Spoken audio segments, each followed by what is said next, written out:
Hello, everyone, and happy Monday. Welcome to Adobe Live on this gorgeous Monday morning, afternoon, evening, wherever you are joining us from.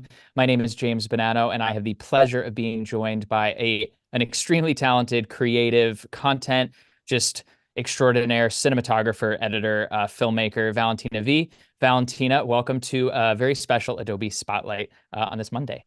Thank you so much for having me. I'm excited to be here. Likewise, yeah, I'm very, very excited to host you, and I hope that intro with all the titles was enough because I know there is a lot more that you do, which we will be getting into today.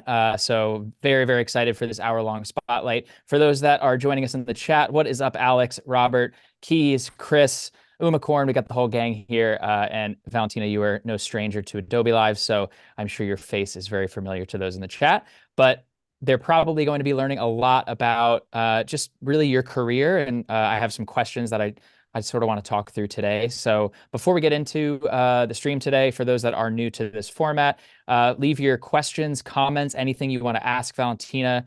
Please leave those in the chat and I will funnel those on over to you. But most likely we're going to be having a little bit more of a casual interview here today, sort of in the professional world of what Valentina does professionally as a filmmaker, and a huge move that I know you're very excited to talk about, and I'm excited to ask you some questions. So that being said, yeah, it's a good little minute intro there. So why don't we just hop in? And Valentina, I know a lot of people here probably know who you are just by your face and that beautiful, gorgeous setup we have behind you. But why don't you just give us a quick little intro as to who you are and what you do professionally before we hop into sort of the nuts and bolts of today's stream.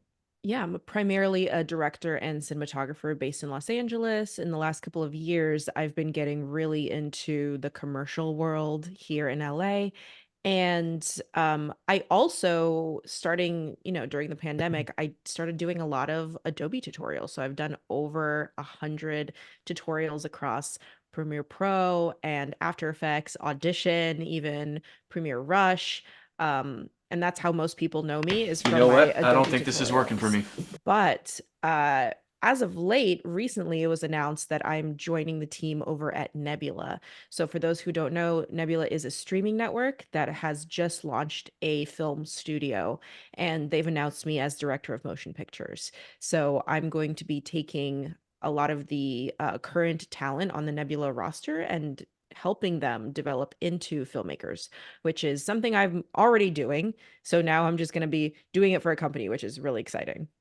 Yeah, I mean, that's incredible. I don't know if anyone's putting balloons and congratulatory things in the chat, but they should, because that's a huge deal. And I saw this, I feel like I saw this a couple of weeks ago, Valentina. Like, when was this officially announced? A few weeks ago, maybe? Yeah, it was announced a few weeks ago, right before the upfronts, which were last week. And it was sort of a whirlwind for me too, just the whole like announcement and variety and everything. I'm not used to anything like that be happening. So yeah, that was very exciting.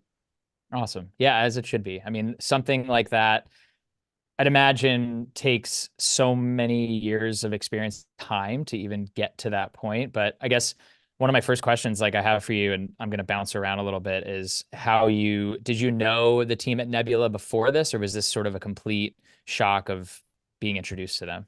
So one of the things about being who I am is that because I'm an educator, a lot of people follow me for educational content, right? It's not so much that I'm an influencer and I make content for the internet specifically. It's just I'm an educator and people see me as their teacher, which means I do have a following. So for the longest time, Nebula has wanted me as a creator on their roster. And I kept going, no, like it doesn't fit. Like I don't fit into the creator bubble because I don't really have a YouTube channel. I'm not really making content like that. I help a lot of creators.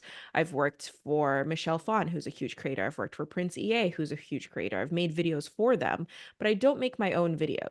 So over the years, it's been sort of me coming in, helping Nebula with a project as a freelancer, then stepping back, doing my own freelance, jumping in again as a freelancer. Like I'm directing a film for them.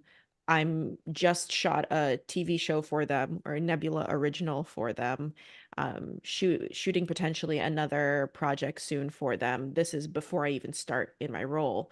I've been doing little things for them. So I think it made the most logical sense for them because they are opening up a film studio to just have me in-house, to have me readily available all the time.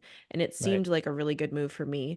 Mostly, number one, the industry is very volatile right now, so it's really good to have stability. And number two, this is a creative role at the end of the day. It's what I want to be doing, it's where I want to move beyond commercials into the narrative world. So this seemed like a really good marriage. And because I've worked with the people over there already, I know them and I Right. know that they're good people. And that's at the end of the day, that's what you want, right? You want to be working with good people who respect you.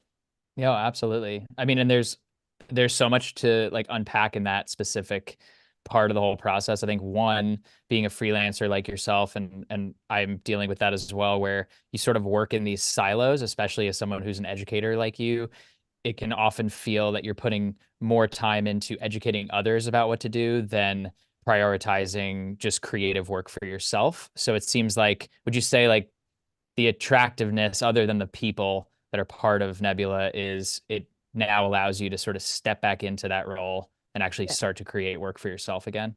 Yeah, absolutely. Pre-pandemic, I kept my ratios at 90% creative work, 10% teaching.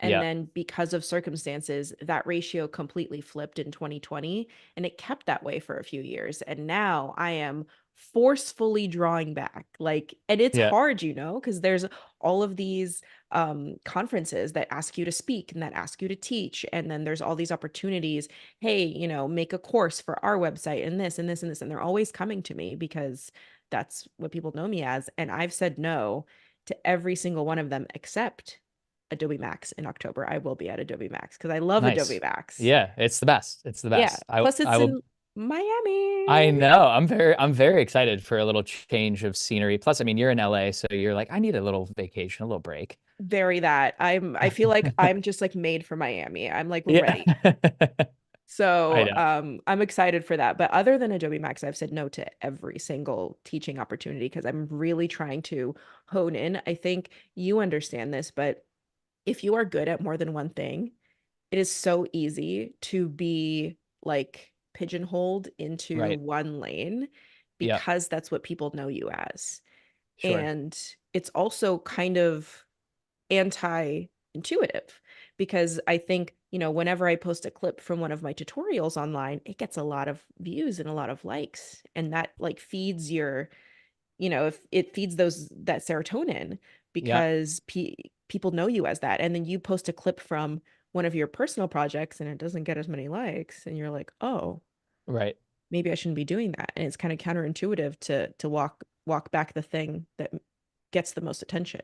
Yeah, no, absolutely. I mean, and that's like a whole box in itself of the world of a being a creator that gets paid to create, but also you want to have that time to create passion projects, even if you know, okay, like maybe not as many people are going to see this, or it's not going to be as viral, if you know, if you will, Yeah. in the case of online social media virality. But um, But then you yeah, start thinking, there's is virality the goal? Like, is right, virality the goal, or is the right, goal self-fulfillment, like personal fulfillment with a job well done?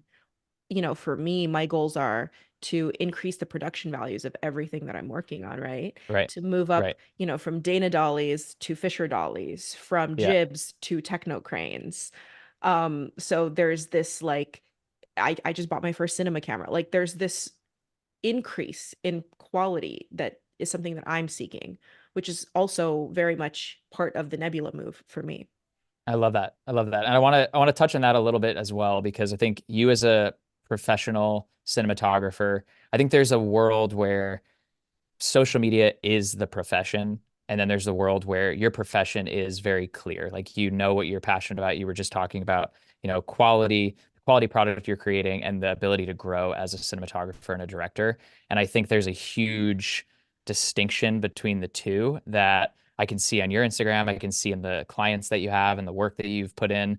Um, I guess to people out there that are seeing your work on Instagram or on YouTube or on TikTok and thinking, oh, like I can do the same thing because I just have a camera.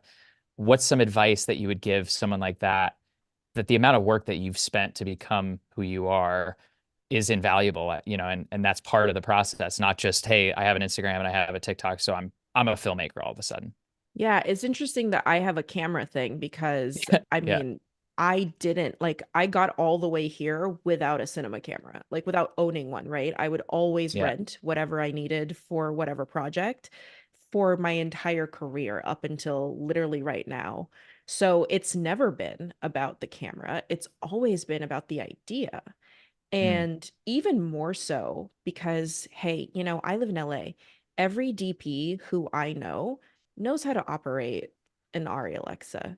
Like every DP who I know knows the difference between like Cooks and like Zeiss Super Speeds. Like we know what this is. So Right. it's not even about your skills at some point. It becomes about who you are as a person and whether people want to work with you or not. It also Yeah. becomes about like what is the unique spin that you bring to a project, or what are the things that you are going to care about. And something that I've always kind of advocated for myself is I'm always going to advocate for marginalized communities. So my camera teams are going to consist of women, of people of color, of people in, across the LGBTQ spectrum. That's just because those are the people that I want to spend time with. Those are the people that Right. I want to uplift. I'm not going to bring like a fully male, white, old team with me. That's number one. And then number two, something that I love to focus on is color and composition and brightness. You can see kind of in my setup right Yeah. here. Yeah. So many DPs, they love the moodiness and they love the darkness, and this is something that I also can do, but it's not my favorite stuff. If you look at a lot of my commercial work, most of it is this like bright and poppy and high key look, Yeah. and I love that. And I just want joy and happiness, okay? Is that so Yeah. bad? Like I'm a Disney Channel kid at heart, so that's Yeah. that's what I sort of bring to the table. That's kind of how I differentiate myself. So for people starting out, it's like you can shoot whatever with whatever camera, but when you're looking at budgets, personally, I try to put as much of that budget towards production design, towards the team, towards paying people, than I do towards like the camera or anything like that. A perfect example is I'm shooting a music video. I'm DPing a music video on Wednesday. It's ultra low budget. I'm the only person on the camera team, and I'm Cool. using my own camera and my own lenses. Yeah.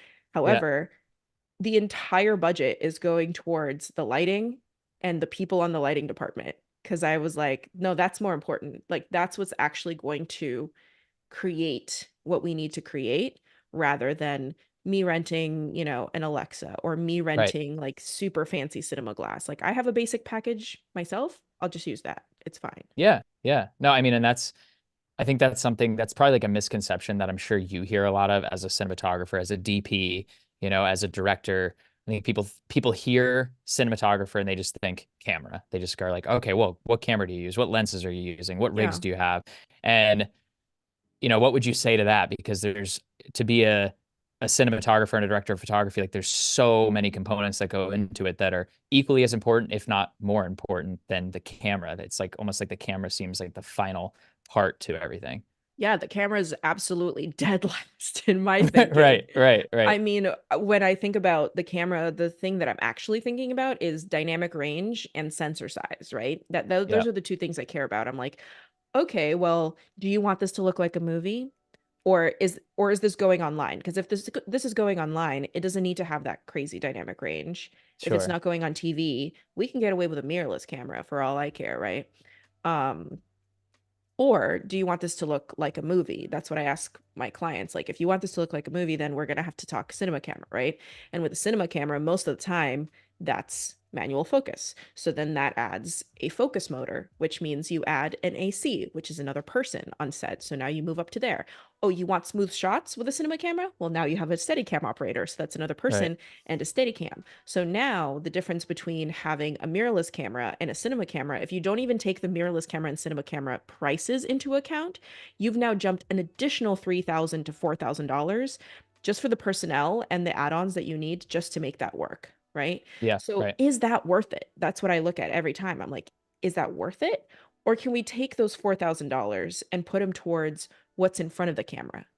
Can we put that towards wardrobe? Can we put that Mm. towards anything else? And so that's why the camera is almost secondary. And then I also look at the sensor size, because a lot of times you'll be shooting in real small rooms and you'll need to have a wide field of view, but also the rooms are ugly and dirty and gross. So Yeah. you'll need to have a shallow depth of field. Right. And usually when we need shallow depth of field and a big field of view, Super 35 sensor might not get you there, right? So then you've kind of canceled out the majority of the cameras on the market, and you're left with only a few choices. Right.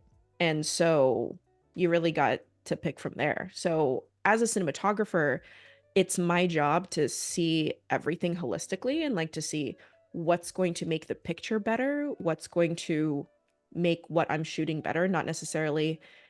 I think some DPs are really specific, and they're like, I can't shoot on anything but an Arri Alexa. I can't shoot on anything other than like the highest quality cinema glass.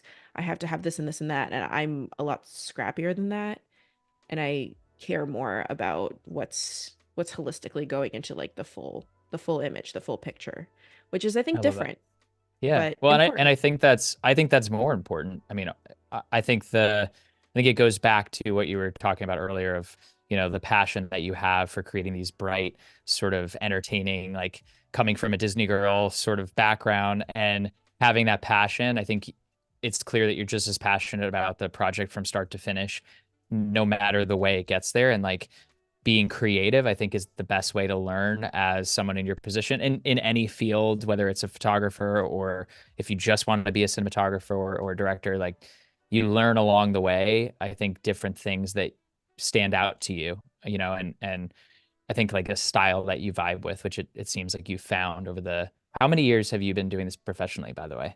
So I started in 2013 full-time professional cinematographer. So it's been over 10 years professionally. I went freelance in 2016. Okay. Um, so for the first several years, I was employed at a company, and then I went freelance, and now I'm going to be employed at a company again, which is really weird. Slack is a thing that I'm Yeah. learning at the moment. Yeah. Slack.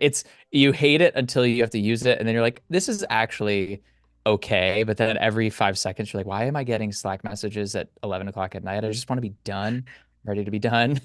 But yeah, you Yeah. got to fold into that a little bit again. But Yeah. so question to kind of go back to more of your fundamental story, because again, like you didn't get to where you are now and to this opportunity at Nebula without starting, right? Without just picking up either it's a camera or falling into a love of production design or lighting. So, like, what was that moment for you where you knew this was something that you wanted to do professionally, and like, what did that moment look like? I think I always knew, like, the second I moved to this country. I'm from Kazakhstan. I saw my first movie on the plane on the way to America, and as soon as I saw it, I was like, what is that? How do I do that? It was The Parent Trap with Lindsay Lohan. Um, I love I was that. like, how do I enter this industry? And it was mostly about get me to LA. So I studied design at UCLA, mostly because I just wanted to finish as fast as possible. And I with the design major, I could finish in 3 years. So that's what I did. Cool. And then I just fast tracked immediately to becoming a PA on movie sets, worked my way up to becoming a first AD on movie sets. That's really where you kind of see everything.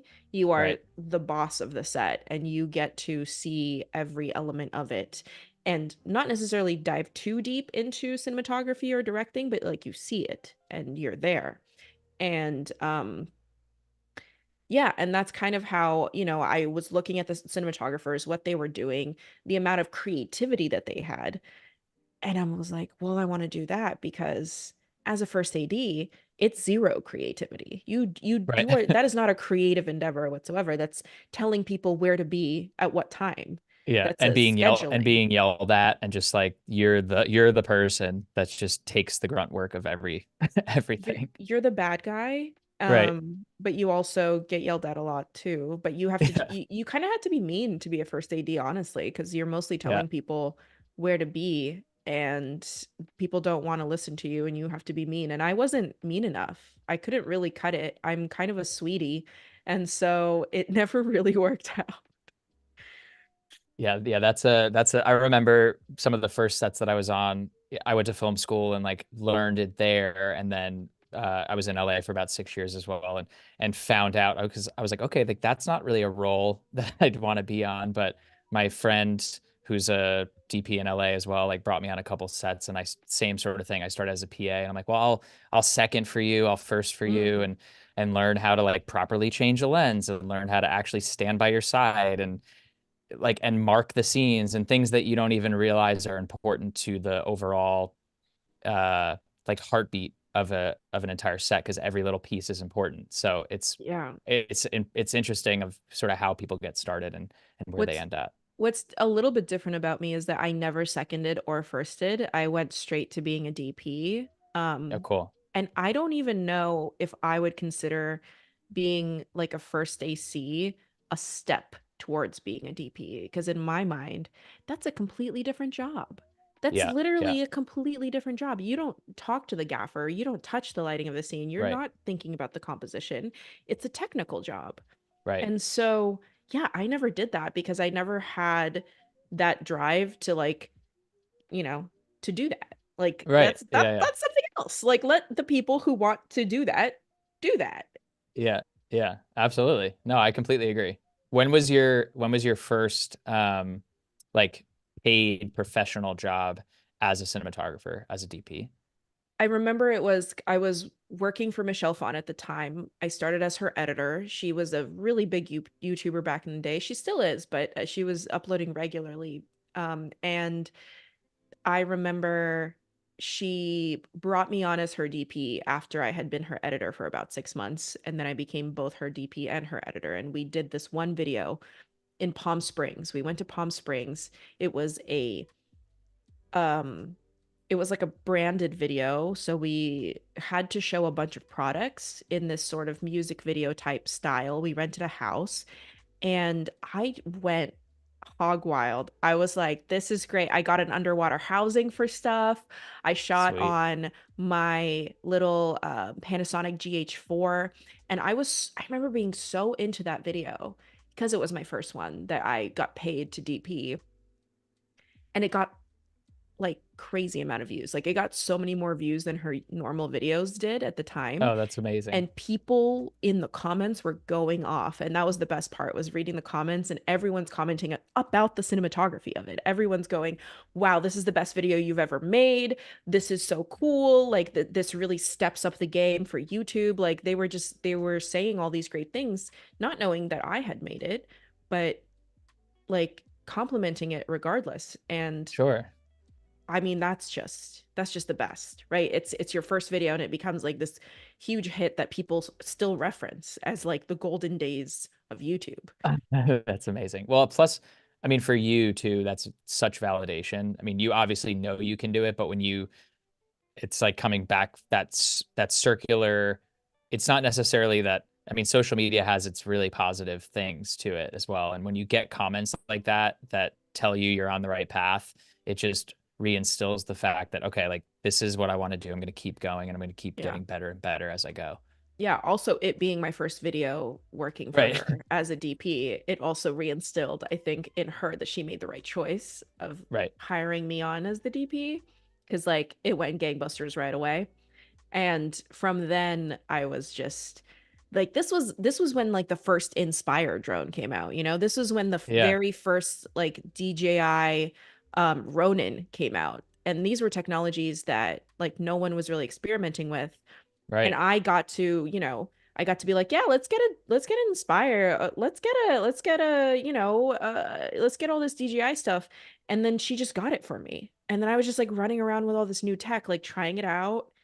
It was great. I like got a new mirrorless camera after that. I was just, oof, it was good times. Also, my entire team was all female, and it was just Yeah. the loveliest. I like think back so fondly. We worked so well together. There were no egos. There was no disagreements. It was just like 2 years of bliss where we worked Wow. together in perfect harmony and made the most incredible looking videos that the beauty community's ever seen. I just I loved it. I love that. I love that. Sign me up for wherever that is. I am in Yeah. 100%. Do you still work with a lot of those same people? And or at Nebula or just on your own projects? I got a lot of contacts from working with Michelle Phan, and a lot of people think that my current work is from people finding me, but it's not. 99% of my work comes from word of mouth, from people that recommend me off of people that I've worked with in the past. So Yeah. that one job sort of still pays dividends all these years later. Yeah, no, I was actually going to ask that, and just a piece of advice too. I mean, something that you obviously just talked about, and in my own personal relationships with work, it's I don't know if I've ever gotten a job from a resume. Like, I'm not saying don't have a resume, but I'm saying, like you were talking about, like, cultivate good relationships and the right relationships, and realize that as long as you're continuing to do that, like, they will pay off. And I mean, that and hard work and that skill kind of all go hand in hand, but so many referrals come from that first, second, third job that you start with.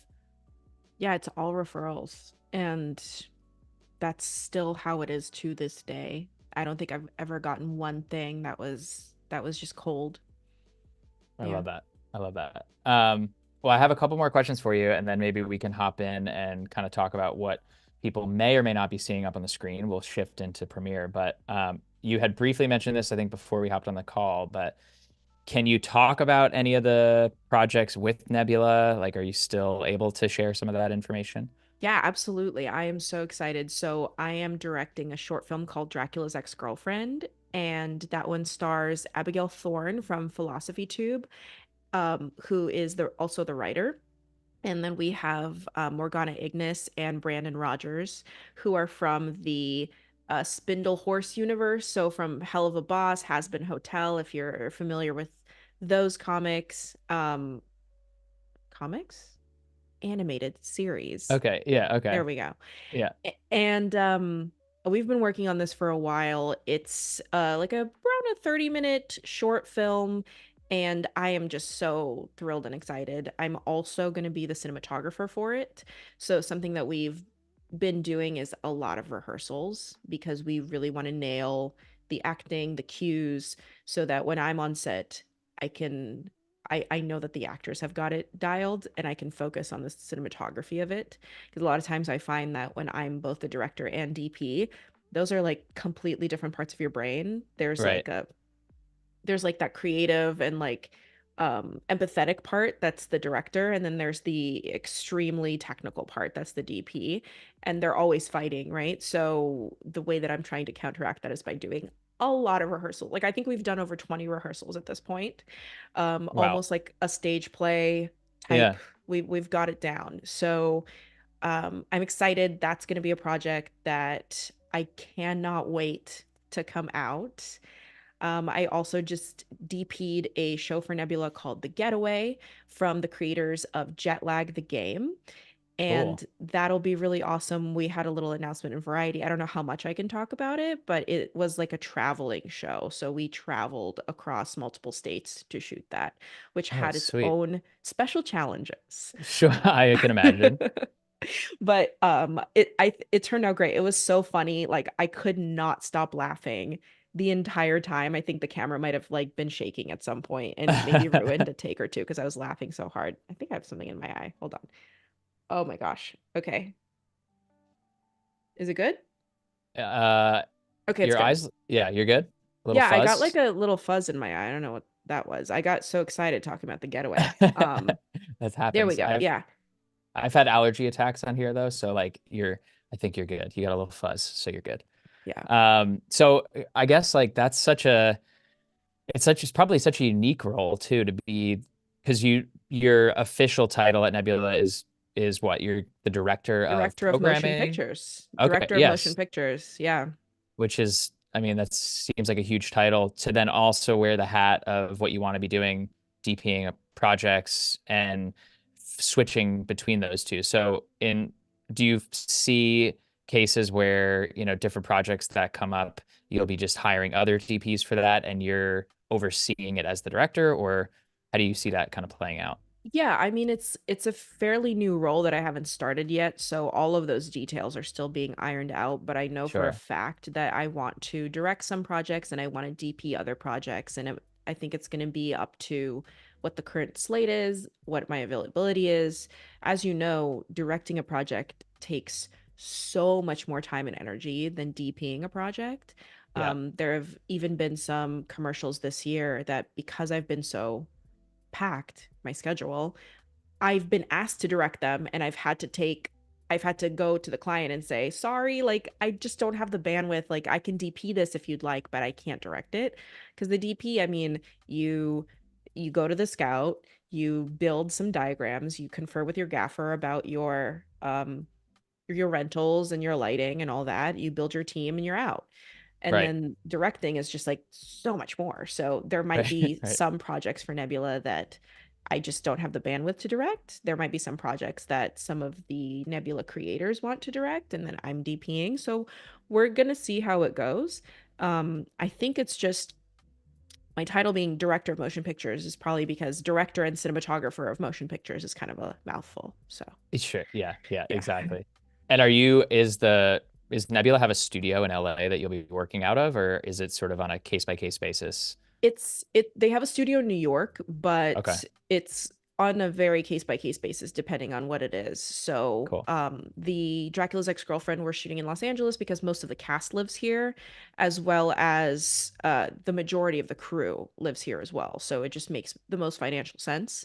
Right. Our lead, Abigail, she is flying in from London, so it doesn't matter where she flies in because she's flying in from London anyway. um then for the getaway, we had an extremely specific roadmap that we were following, neither of which was LA or New York specific. So that was where that was. Have another Nebula project that I'm going to be DPing in the future, and that looks like it's going to be more of an East Coast situation, just based on the script and where the cast lives again. So yeah, I think I'm going to be in a remote position, at least for now, and we'll see what happens. Awesome. Awesome. Well, I feel like I could talk to you probably all day and all week about everything that you have coming up. We could get into this a little bit as maybe we head into premiere. We have about 20 minutes left, so I wanted to give you a little bit of time if you wanted to show us some of these other projects you're working on. I know there's a lot of bigger client work that you can't really show us here today, but some of this other stuff I think could be useful to have people in the chat see you really in the edit and what you got going on for us. Yeah, I've been doing some client work for Netflix that I can't really show, but I've been doing these shorts with my friend Nat. She goes by GreatJobNat, and they've been doing pretty well.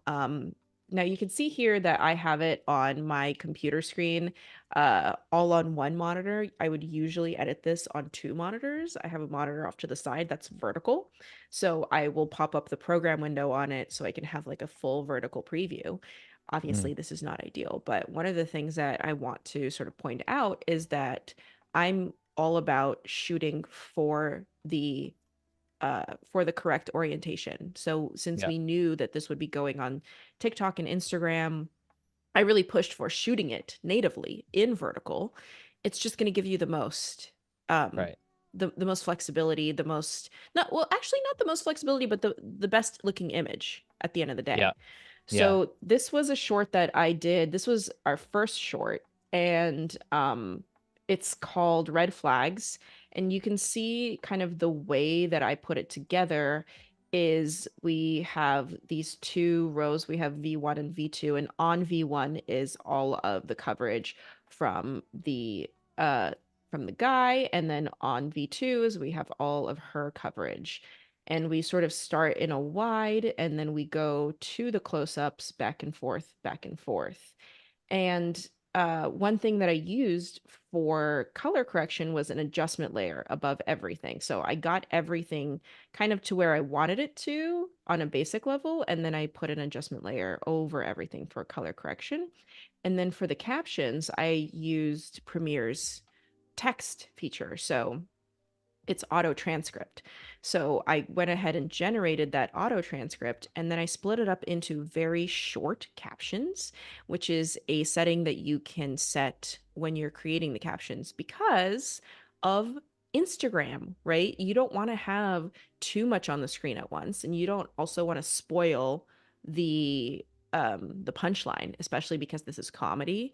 So you want to keep those captions really, really short. So the way that I do this is I'll do these sequences, and you can see all of these sequences here in my bin, in my project window. They're all numbered by, where I am in the project, like how far I've gotten, the name of it, and also what cut it is. So this is number 7. So we did 7 revisions of this. But if I go back to one of the first revisions here, before I had any of that text, and if I want to create a transcript, there's that transcript. So I go here to CC, create captions. And this is where I can set those settings. So what I'll want to do is I want to do single lines, minimum duration. I want it to be really short, minimum length in characters. I want it to be like 14 characters. And then the format subtitle, and then the style, I created a custom style called lower thirds. And then when I click create captions, it'll automatically just split those up for me in these short captions that I want for Instagram, which is just a super helpful like auto tool. I remember when I had to do this Yeah. manually, and Yeah. it was just awful. It was Um, brutal. Another thing that I want to show is how we do our feedback, because we use a tool called Frame.io, so review in Frame.io. And if you don't know where to find it, it's here under window, and it's review with Frame.io. So this, Can I ask yeah, one question before you yeah, go into sure. frame, just out of curiosity? So when you're shooting, um, really any film or any kind of like sketch like this, are you shooting in log? Are you shooting in Rec 709? Like, what's your color profile of choice so that it makes it easier for you to color grade inside of Premiere? Yeah, I'm definitely shooting in log. So you can see here, if Cool. I take the Lumetri color off, I Yeah. am doing it in log. And I actually have, let's see what I have on here. If I go to the final here, let's see what I did. So what I did was I put a color correction on each clip, and then I put a color grade up top on the adjustment layer. So the Gotcha. color correction, you can see what I did was I did an input LUT that's called Alexa, but it's actually an Alexa like it's a transform LUT. So it takes Sony's S-Log3 and it turns it into Alexa 709. Oh, Oh, hello. interesting. My smart device turned on by the same name. Yeah, I put a bunch of these LUTs here, and you can do this by going into the file structure of Premiere and putting these cube files or .cube files into the LUT folder so that they show up in this drop-down menu. So I used that one. And then here under creative, I actually grabbed a look, and put that on there as well. So this is Mhm. the Fuji F125 Kodak, and this is built into Premiere. And then on top of that, I put that adjustment layer, and that adjustment layer has a Lumetri color on it as well. And that's just, you can see that there's no LUT on here. There's no creative look on here, but it does have some adjustments, like I lifted the shadows, for example. Cool. So that just helps with doing like an overall instead of going into each one and then adding like a second Lumetri color on top of everything. Right, right. Yeah, and I guess in this case too, like especially because you're shooting in the same room, the lighting setup seems to be pretty similar. It's an easy enough adjustment layer to add where you're not going to have to go, scene by scene to change each one. Yeah, and then this is also like a study in lighting a tiny room with absolutely, like, it's a tiny room. It's smaller than this office that I'm in right now, and um if we were to shoot like 16 by 9 and then save for 9 by 16, we would have absolutely no height here. Right, And right. we needed the height because she is basically we reveal to the fact that, he comes in, he's angry, he's breaking up with her. And she's like, well, why are you breaking up with me? And then he's like, well, because you have this man trapped in the closet. So the whole time you think that, there's like a marital problem here, but no, it's because she traps men in closets. and that's the point of it. So I just watched this before the stream. It was hysterical. I thought it was really well done. thank you. Thank you. Yeah, we this is one of those things where when people are like, "Oh, these big filmmakers when they're on panels and they always get asked like, "What advice would you give to budding young filmmakers?" and they always go, "Just make your thing. Just go out Yeah, and make your thing."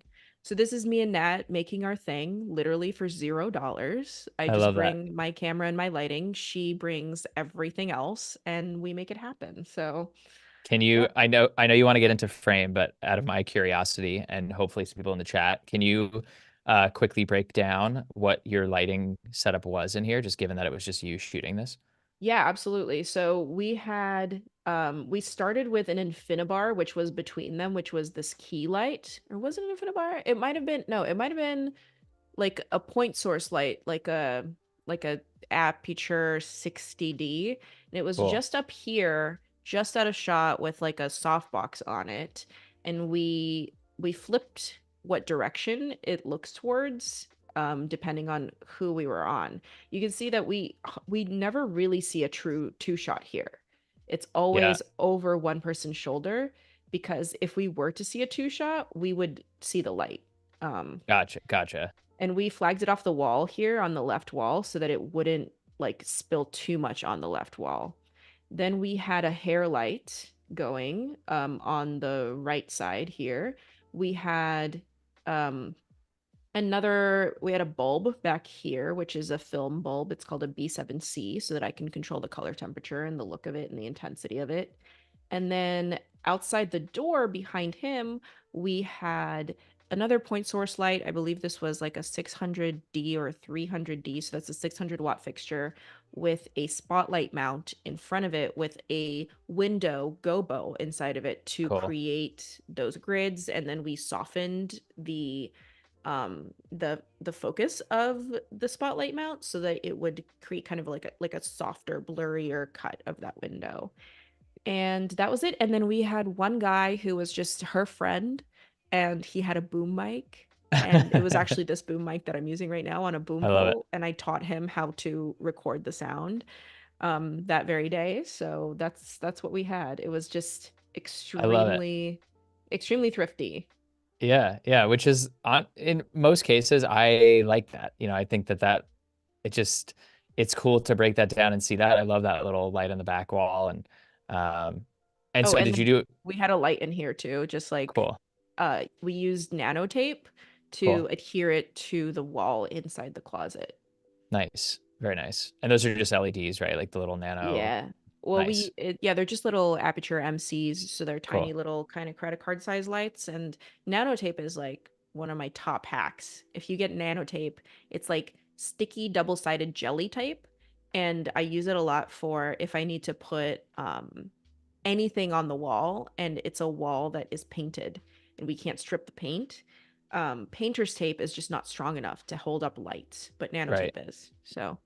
Love that. Yeah, everyone heard that pro tip. There's a lot of pro tips in here, so take notes or watch this Uh, video again yeah. because they're all great. And then I also use a diffusion filter, so you can see there's a bit of halation yeah, around. So Vaxis actually makes their version of the Tiffin Black Pro Mist. And cool. so I basically have a full Vaxis set, and that's what I used here. Yeah, because I like that. I like that fall off around his face too. That like little Exactly. halo effect. It's nice. Yeah, it And just then you gives it a did, little extra something special. and then you shot all this handheld because there's like a little bit I of did, shakiness to yes. it. I shot all this handheld mostly out of necessity, but Cool. yeah, but there is this one shot that actually works really well handheld. We go from a medium to a close up on him. Oh, Yeah. well, this is actually a digital zoom in right here, I believe. Okay. Yeah, this is a digital, so you can see I positioned keyframes for this zoom, but there was one on him that was a practical zoom in when she like shushes him, and that one was planned. Um, where is it? I love that Oh, pan there. down to the closet too. Oh Yeah. yeah. Oh, here it is. This is this one. Because I just think that it's because I'm Oh closer yeah. with you. Yeah, so it's that little walk-in that I did. I dig it. Yeah. Very, very cool. Yeah, it's just always so cool to see everyone's workflow too, and just the way, you work with what you have. And in a room that size, you still have to get creative, but have fun with it too. And yeah, I appreciate the breakdown. I know everyone else in here is digging it as well. We also do a lot of like, I'll save, you can see this is called Nat Shorts Volume 1_8, because I'll save versions and then I'll send her the Premiere file. She has all of the same files in the same order and in the same organization on her drive. So she can open it and continue or like Cool. fix things that she wants. We did this for 4-step authentication, which was another one. I basically just did the syncing and the ordering of things. And then she finished the edit and then she sent it back to me for color and I did the color. Perfect. So, yeah, this was Ooh, when that looks nice. she receives, basically she's on Venmo and it's like, oh, we sent you a 5-digit code. Please enter it here. But we actually Venmo. placed it under your bed. And she's like, what the heck? It's under my bed. She goes under her bed. There's like a paper there. And it's like, this paper will self-destruct, go into the bathroom, do all the, say Bloody Mary 3 times. And she runs over there. And then the paper, like, it's just, it's funny. It's all like funny, supernatural, surreal stuff. I love it. I love it. But yeah. Oh, that's very cool. It's me getting to play with lighting, a lot of it. Yeah, absolutely. I love that. Again, and like I think that can't be stressed enough too on this stream specifically, is just have fun, be creative with things, and this is a perfect example of enjoying the process and like really, really get good at your craft by doing things like this and actually remembering why we got into this in the first place, to have fun, Yeah. to express our creativity. So we have about like 9 minutes left, and I do want to give you time if you wanted to walk through frame before we have Oh, to sure. wrap Yeah. some things up. I'll show you how I do notes. So this one is called Possessive and it's coming out next week. And she actually just sent me notes. So what I'll do is I will right click and reveal sequence and project. And it's right here, Possessive Cut 1. So I will duplicate that. And it's my 6th version, but it's the second one that she'll see. So that's why I call it 06 Possessive Cut 2. And then what I'll do is I'll go to the very beginning and I'll put my playhead at 00. And over here, I will make sure that the frame playhead is at 00. And I'll press this button, which says link playheads and match current frame. Great. So now I can go to wherever that comment is, whatever comment I want to go to, and the playhead in my Premiere project jumps to that comment, which is pretty great. So something that I like to do when I'm addressing notes is I'll start with the back note. So I'll start with the very last note, and then I'll work my way forward. That way, if anything happens where she says to cut a shot or to add a shot, it's those time markers don't shift for me if I start with the back comment and I go forward. So she said Gotcha. cut out here at 104. So she wants to cut out there. So I'm just going to say W and I'm going to put that cut and then I'm going to mark it as finished. So yeah, that's how I'll do those revisions, and then that'll be up soon. It's such an easier way. Like I've been using Frame for the last, I guess, what has it been now? Last Max was when it was announced, or was it earlier than that? And it's so much more useful than the whatever way people did it before. I mean, like I almost forget how I shared things before. It was Dropbox or G Drive or WeTransfer, and then you'd get an email and be like, all right, here's your time code, and this is what you have to revise. And this is just a much more streamlined way to actually share files and cuts like this.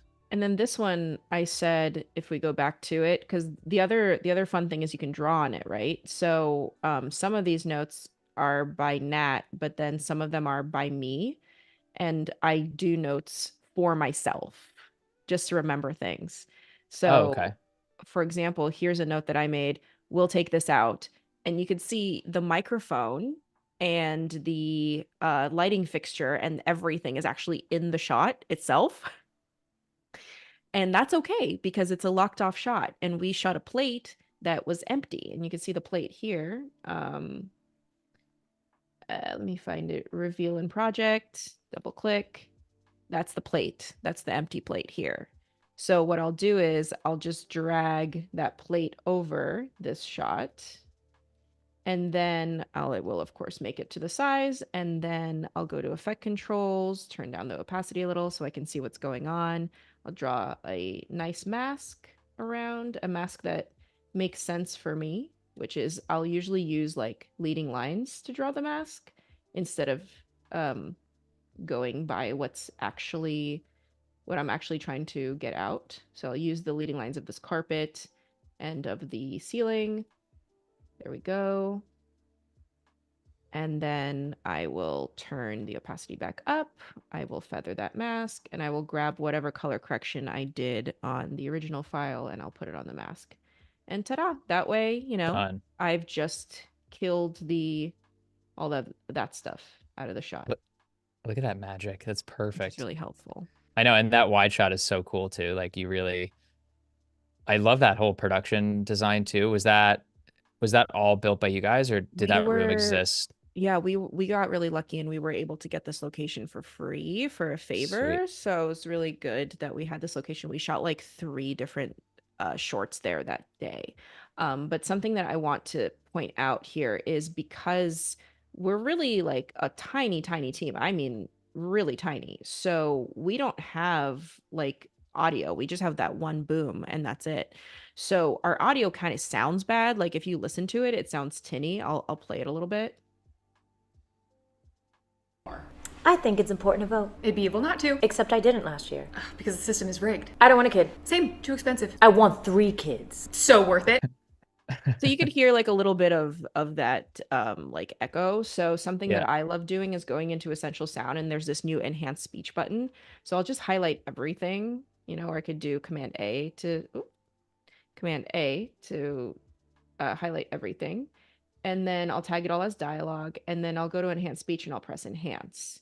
And before, I had to take the original files, take them into Audition, and then do like cleanup in Audition and then replace them within the project. It was a really long process.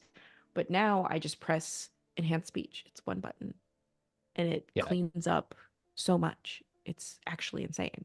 Yeah, it sounds kind of ridiculous. Like sometimes I listen to something that I shot outside and I didn't have the ability to actually get good audio, and it sounds better than something that I might shoot in here with my microphone. I'm like, I don't know how this wizardry is happening, but it saves me a lot of time and I'm here for it. So it's good stuff. Yeah, I think my computer might be overloaded with the current live stream that we're doing because it's like giving me issues. Oh, actually no, it did it. There we go. It did some of it, I think. Yeah. So I can listen to it. I can listen to it now, I think. Let's try. Let's hope it plays. 2. Except I didn't last year. Because the system is rigged. I don't want a kid. Same, too expensive. Yeah. So I think it did it. Maybe. Pretty sure it did. Let's see. Yeah. Wait. Let me just do this little bit. If it didn't, one sec. It's always the live streams that get me with this. Yeah, there's a lot you're doing here. So it's I think it's an AI process, right? So it takes some time. Yeah.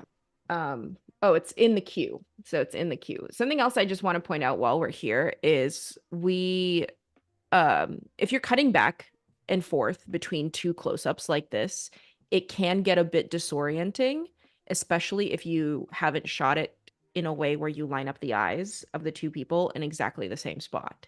So to help me line up the eyes, a lot of people don't know that you could actually pop up rulers and guides within Premiere Pro and set custom rulers and guides just like you do in Photoshop. So I can show you that here. I have my rulers up. I feel like I tend to use that more often than most of those tools in that toolbar. I don't know why. I feel like it's with like lining up titles in the right places and just getting consistent with things. So that's an interesting way to. Yeah, so what I'll do is I'll press this ruler button, which isn't by default in your like button layout. You have to press plus and then put it in there. But I'll line that up with the eyes so that I can then go, clip by clip and line everything up with the eyes. So you can see I have my scale at like 58%, and I've done some custom positioning for everything so Love that that. when I flip back and forth this quickly, the viewer doesn't get disoriented, because you're really trying to like direct their eye line to exactly where you want them to look. Yeah, that's, I mean, another huge pro tip. Looks like we're actually pretty much out of time here, so we're gonna have Okay. to unfortunately wrap it up. But Valentina, thank you again for first of all, again, congratulations on Thank you. the new huge move. Myself, and the rest of the chat and the community are very, very excited to see your continued success. So we'll keep an eye out on some of these short films. And thank you everyone in the chat for being here as always and for being a part of the Adobe Live community. We so appreciate it, and continue to be here. Follow along. If you missed the video, head on over to the Adobe Live YouTube to watch the replay. And until next time, everyone, thank you everyone, and take care, Valentina. Thank you so much.